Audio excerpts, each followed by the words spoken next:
साथ में जो 8 महाद्वादशियां लगती हैं वो कौन कौन सी है। तो ब्रह्म वैवर्त के पुराण में श्री सूत सौनक संवाद में अष्ट महाद्वादशी के संबंध में वर्णित हुआ है कि पहले श्लोक बोलूंगा, काफी लोग बोलते हैं ना प्रूफ दीजिए, तो प्रूफ के तौर पे ब्रह्म वैवर्त के पुराण का श्लोक है। उन्मिलितम व्यंजुला च त्रिस्पर्शा पक्षवर्धिनी जया च विजया चैव जयंती पापनाशिनी द्वादशोऽष्टम महापुण्या सर्व पाप हरा द्विज तिथि योगेन जायन्ते तत्तश्चापतत्सथ नक्षत्रयोगाश्च बलात् पापम प्रमम यन्ति त।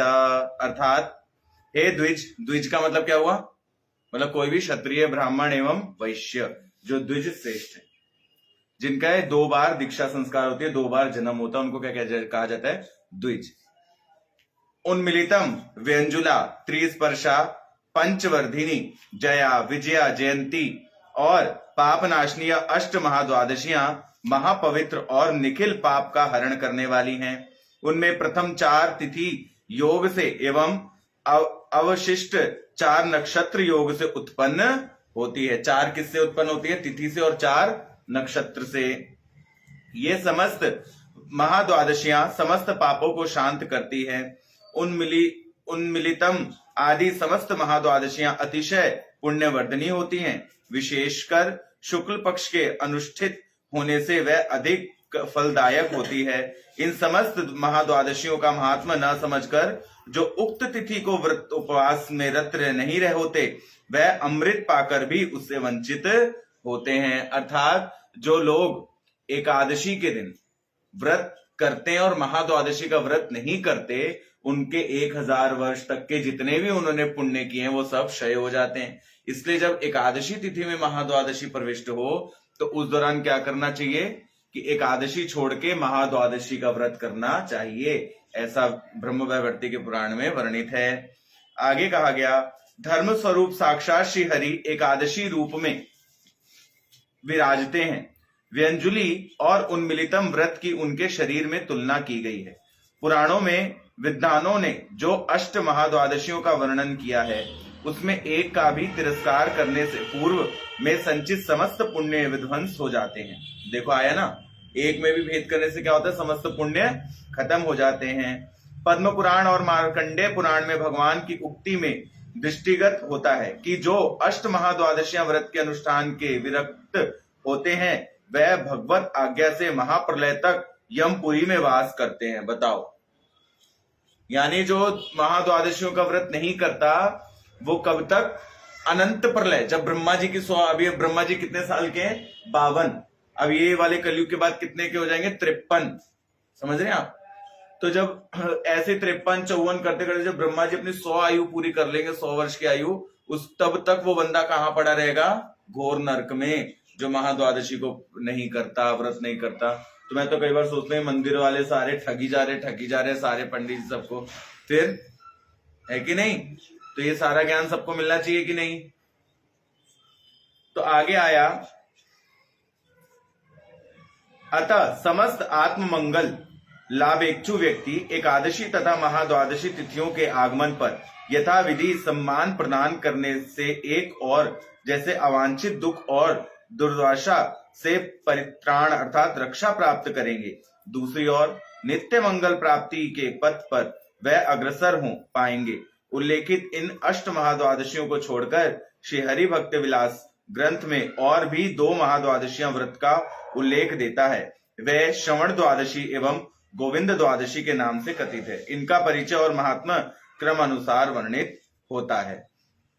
एक चीज हम सबको ध्यान रखनी चाहिए कि जिस प्रकार एकादशी का हम सब व्रत करते हैं, ठीक उसी प्रकार से महाद्वादशी का भी व्रत करना चाहिए।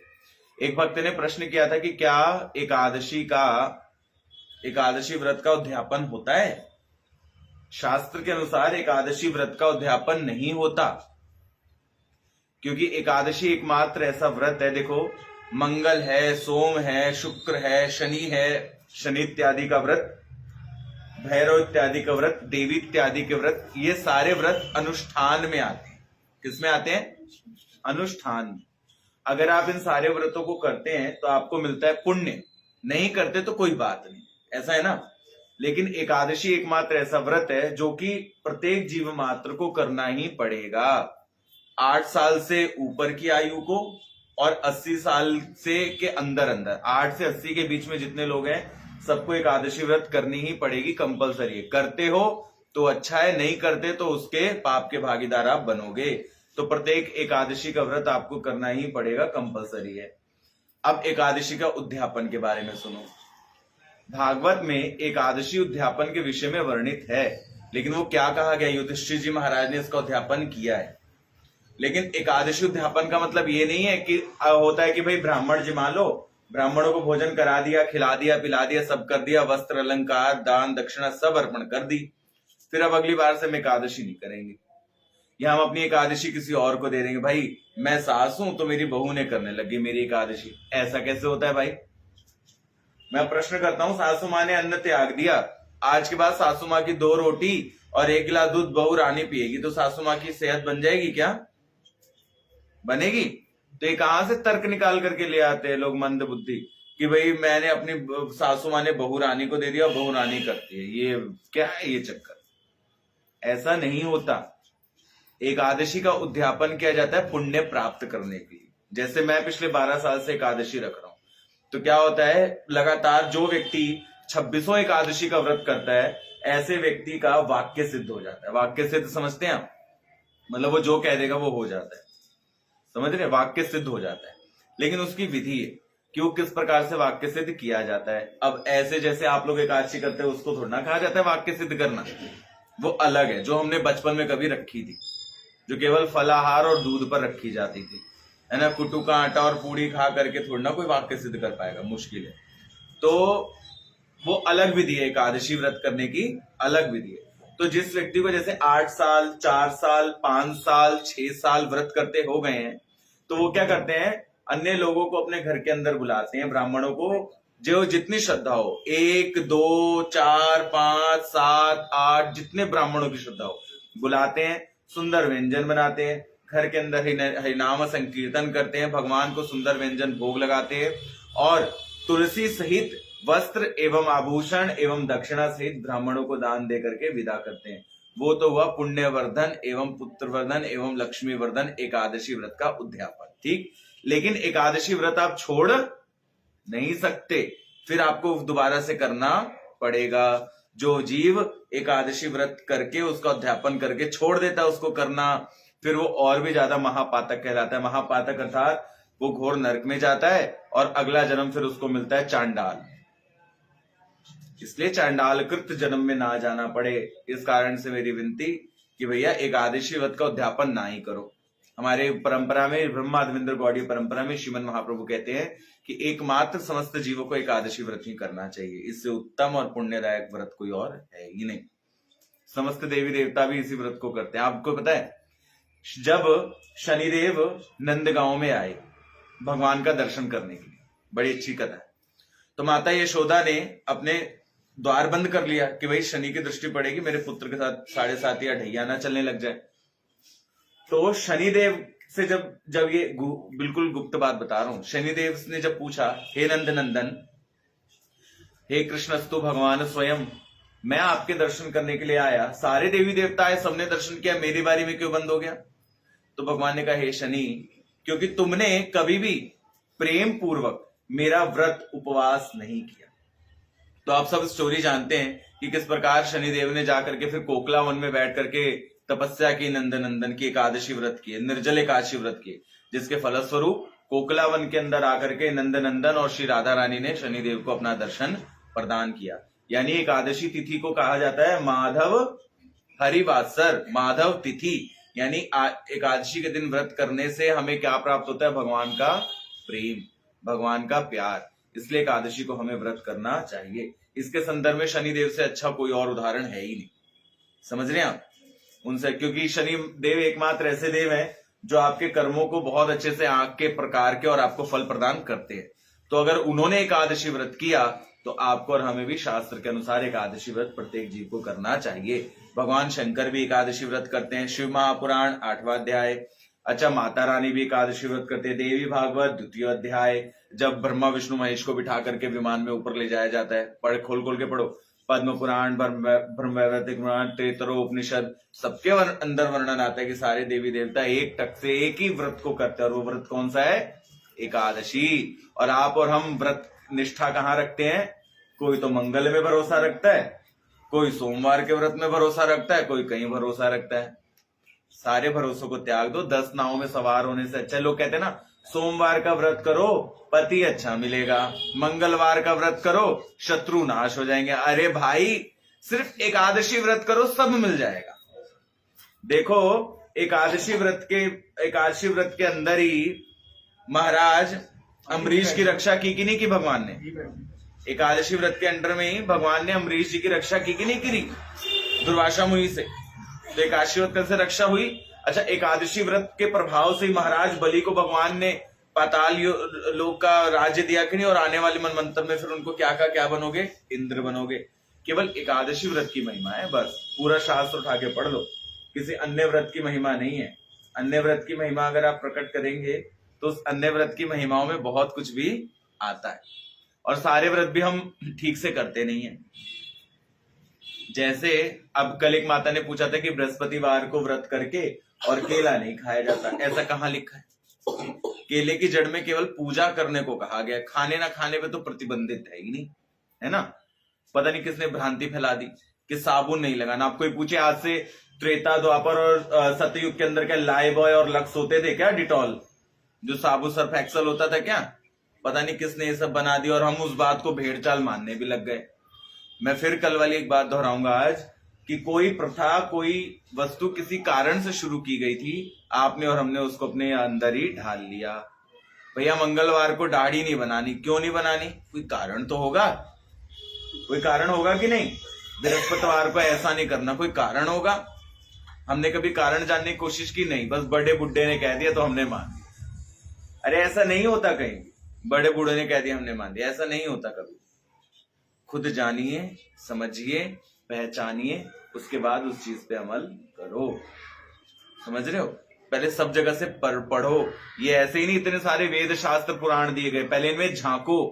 किसी की भी मेरी बात भी मत मानो, मैं भी क्या कह रहा हूं मत मानो। ये जो ग्रंथ यहाँ इतने सारे किताबें भरी पड़ी हैं, ये किताबें उठाओ, खुद पढ़ो, खुद जानो कि हमारे वेद शास्त्र में क्या लिखा है। खुद जानो ना भाई, मेरी बात भी मत सुनो, मैं तो साफ कहता हूं, पढ़ो खुद, क्योंकि भगवान ने आपको बुद्धि दी है, बुद्धि के साथ ही वेद शास्त्र दिए, इसलिए सुनो, पढ़ो, फिर किसी बात पे अमल करो। किसी भक्त का कोई प्रश्न इस विषय में? आज सब पढ़ रहे हैं।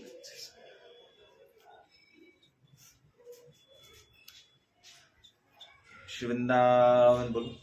आप वो माफ है ना, बीच में बोल रहे हैं, वो आप जो बोल रहे हैं ना बरतूत के लिए उसमें उन्हें किताब का पढ़े ना, कहानी पढ़ते हैं, पढ़ करते उसमें सब कुछ लिखा हुआ है।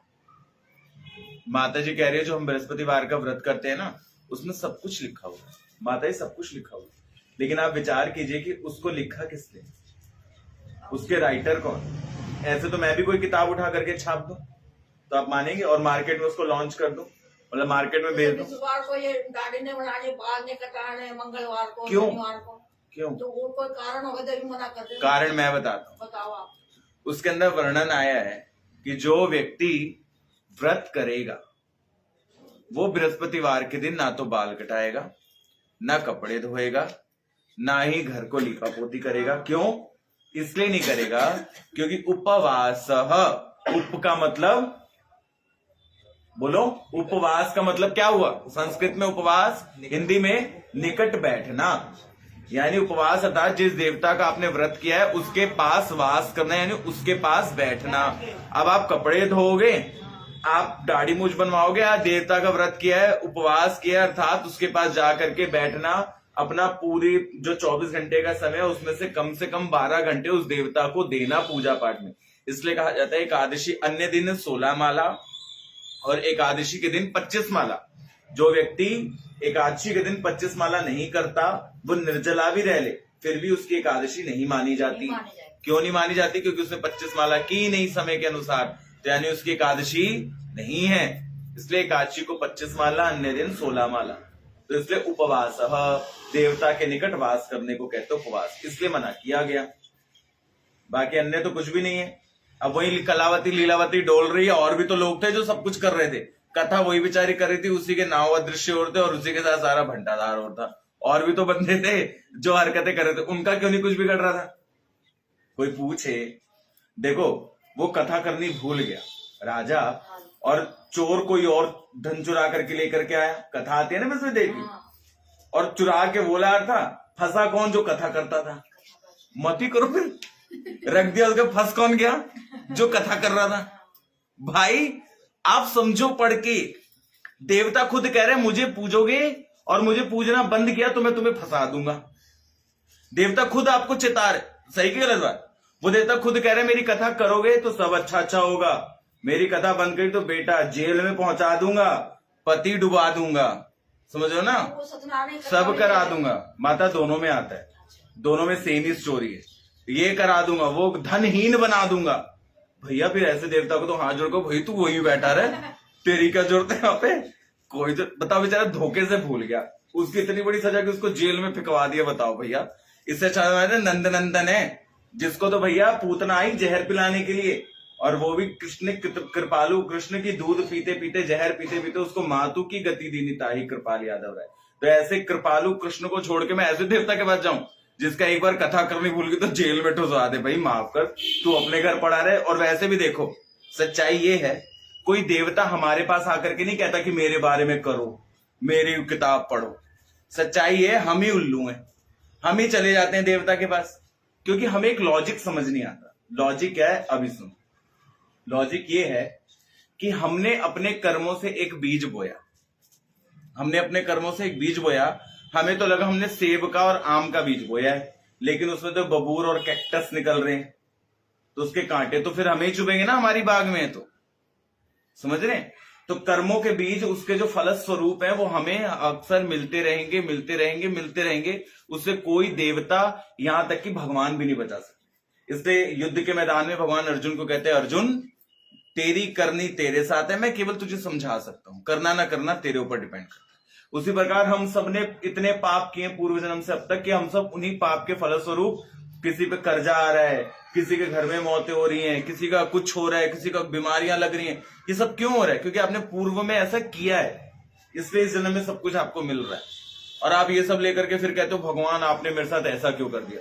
अरे उसको टाइम है क्या कि आप ही के पीछे पड़ा है? वो ऐसा क्या बिगाड़ दिया हमने भगवान का जो हमारे पीछे पड़े हैं? हमने खुद ही उल्टपटांग हरकत की है, जिसका भुगतान हम भुगत रहे हैं। तो गलती भगवान की नहीं है। और फिर हम सोचते हैं हम इस देवता की पूजा करेंगे तो ये संकट कट जाएगा, इस देवता को चुन्नी चढ़ा देंगे, चलिया रख लेंगे, ये संकट कट जाएगा। नानक साहब का एक बड़ा अच्छा एक पद है कि रत्ती ना घटे तिल ना बढ़े जो लिख दी करता, कि भैया ना तो रत्ती घट सकता है ना रत्ती बढ़ सकता है, जो उस परमात्मा ने लिखा है। तो किसी देवता के पास जाके दिए जला लो, किसी देवता के पास जाके चलिए रख लो, कुछ भी कर लो, कुछ नहीं होने वाला। फिर अब आप कहोगे तो प्रभु जी माला क्यों करनी है, एकादशी व्रत क्यों करना है, फिर तो ये भी ढकोसला है ना? ये तो आप कहोगे ना। बताता हूं क्यों करना है। देखो, भगवान साहब कहते कर्म फल से देवी देवता नहीं बचा सकते, कर्म फल से देवी देवता नहीं बचा सकते। भगवान शंकर के इतने भक्त हुए, दशानंद एक से एक सर काट काट के गिराया, क्या भगवान शंकर ने उनकी रक्षा करी? करी क्या? भस्मासुर इतनी तपस्या करी, ऊर्ध्वबाहु होगी, ओम नारायणाय नमः, श्री हरिहराय नमः, तपस्या की कि नहीं की? बाद में भस्मासुर का क्या हुआ? भगवान ने रक्षा करी, शिव ने? छोड़ दो, कोई बात नहीं। माता रानी के भक्तों पे आ जाओ। क्या माता रानी ने अपने किसी भक्त की करी? शुंभ निशुंभ को देवी पुराण का 3रा अध्याय, माता स्वयं ही शुंभ निशुंभ को आशीर्वाद देती है, वरदान की जाओ तुम्हें कोई नहीं मार सकता, और फिर खुद ही उनको मारने आ जाती। क्या चक्कर है बहन? तो पहले दिया ही क्यों वरदान? समझ रहे हैं आप? लेकिन कृष्ण के भक्त देखो फिर, अब छोटे छोटे से बच्चे हैं, प्रहलाद, ध्रुव, कोल, भील, निषाद, राजगु। अरे यहां भी छोड़ दो, कृष्ण के अन्य भक्तों को जानो जो कि है पशु पक्षी। गीधराज कौन? बोलो। जटायु भूल गए क्या? माता सीता की रक्षा करने। मारीच, हनुमान, ये सब कौन है? पशु पक्षी तक में श्री कृष्ण की कृपा, राम की कृपा व्याप्त है। और फिर अच्छा एक बात और सुनो, कृष्ण कितने कृपालु हैं। कृष्ण इतने कृपालु हैं कि भगवान साफ साफ कहते हैं कि जो मेरा भक्त होता है ना, मैं उसकी रक्षा तो करता ही हूं, लेकिन उसको जिस चीज पे विश्वास होता है ना, मैं उसकी भी रक्षा करता हूं। जैसे अभिमन्यु की, अर्जुन का पुत्र है कौन? अभिमन्यु। अभिमन्यु की पत्नी है कौन? उत्तरा। अब उत्तरा के गर्भ में पल रहे हैं कौन? परीक्षित, आखिरी संतान है ना, पांचों पांडव की, है कि नहीं? और वही आखिरी, वही है एक बचा है जो तिलांजलि देगा। और परीक्षित के कौन होते हैं आगे चल करके? पुत्र वंश, वंश परंपरा में कौन होते हैं? किसने भागवत नहीं सुनी क्या? जन्मेजय इत्यादि, किसने कथा नहीं सुनी क्या? भागवत सुनते हैं सब। तो उत्तरा के गर्भ में जब उत्तरा आई, कृष्ण कृष्ण महाबाहो, कृष्ण कृष्ण महाबाहो, तो भगवान ने आकर के उत्तरा के गर्भ में क्या नाम है इसका, रक्षा करी। सुदर्शन चक्र से नहीं, रक्षा, उससे रक्षा करी, क्या कहते हैं, ब्रह्मास्त्र से रक्षा करी, जो अश्वत्थामा के द्वारा छोड़ा गया था, उससे रक्षा करी कि नहीं करी? घर में तो भगवान इतने कृपालु हैं जो सब पे रक्षा करते हैं। भगवान तभी कहते हैं सब पर मोरी बराबर दया।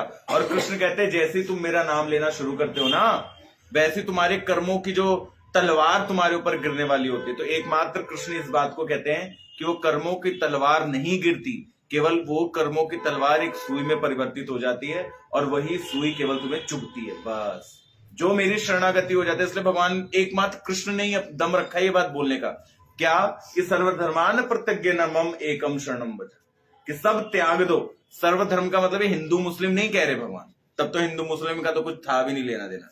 भगवान सर्वधर्म कह रहे हैं, कोई शैव है, कोई सौर्य है, कोई शाक्त है, कोई गणपति है, जिसकी भक्ति जहां जाए वो सब त्याग करके मेरी चरण में शरण ले लो, मैं तुम्हें सब प्रकार से बचाऊंगा। कोई और कहता है क्या ऐसा? कोई नहीं कहता ऐसा। और फिर भगवान से पूछा गया कि अच्छा आप उसके बदले क्या लेते हैं? भगवान ने कहा कुछ नहीं। भृगु मुनि आए, भगवान की छाती पे लात मार दी। आप अपनी पत्नी के साथ बेडरूम में सो रहे हो और आपके पतिदेव के छाती पे कोई लात मार दे, तो आप क्या कहोगे उसको? विचार करो, अच्छा कहोगे क्या? एक तो बिना बताए कमरे में घुस गया, ऊपर से छाती पे लात और दे दी मेरे पति के। लेकिन भगवान इतने कृपालु कि एकदम छाती उठा करके उनका अपने भृगु पाद को अपने मस्तक पे रखा, बोले हे प्रभु, हे ब्राह्मण देवता, आपको चोट तो नहीं लग गई मेरे इतने, क्योंकि मेरा वक्षस्थल इतना कठोर है। इतने कृपालु कृष्ण। और भृगु मुनि को कह रहे हैं जाइए, मैं आपको आशीर्वाद देता हूं कि आज से आपका चरण मैं अपने यहीं पर दबा करके रखूंगा। कहां दबा करके रखूंगा?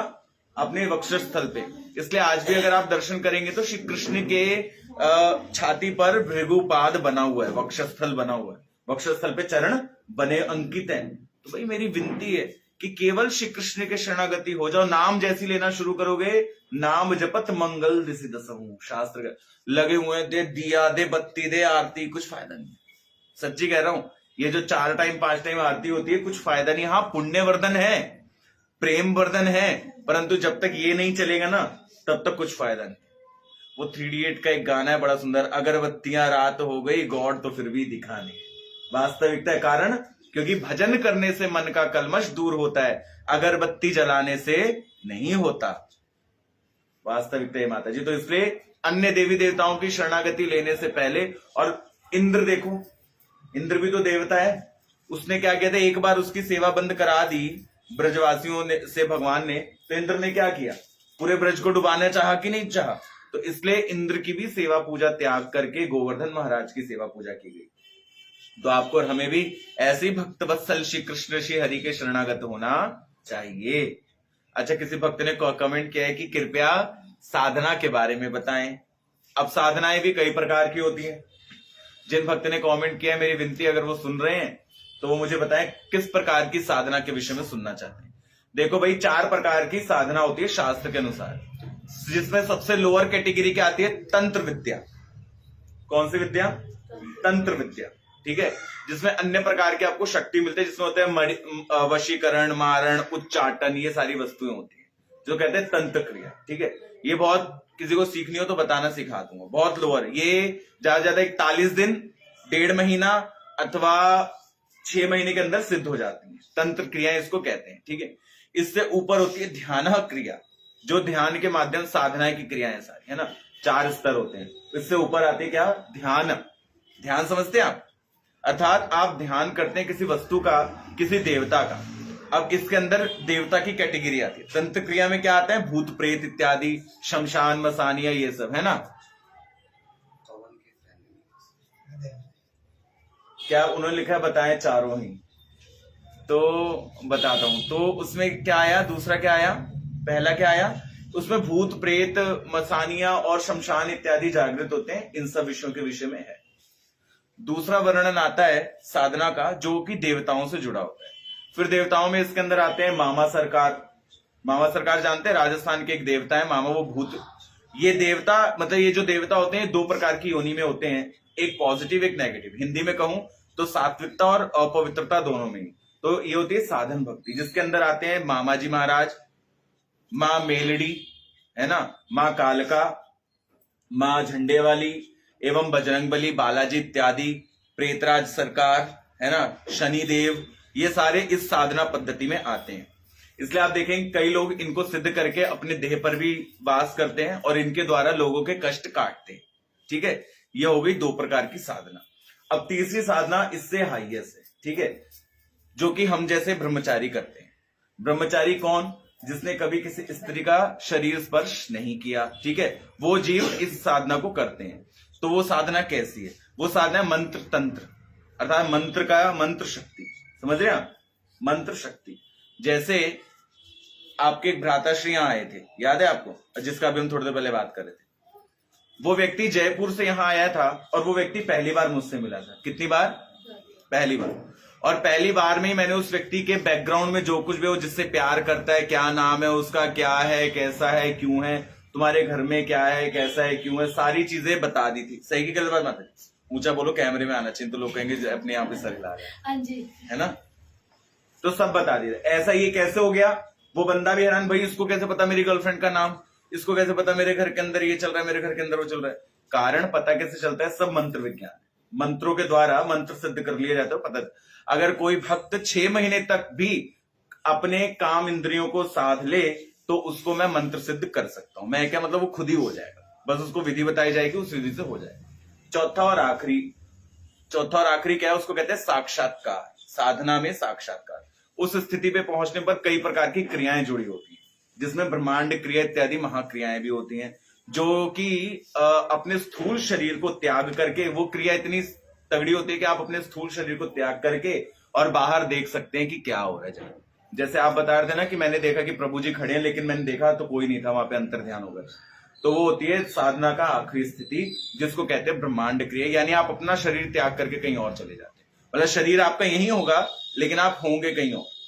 तो ये अलग अलग प्रकार की 4 साधनाएं हैं। इन चारों साधनाओं के देवता, आप किसकी सेवा करना चाहते हैं, किसकी प्रतिष्ठा करना चाहते हैं, सब अलग अलग है।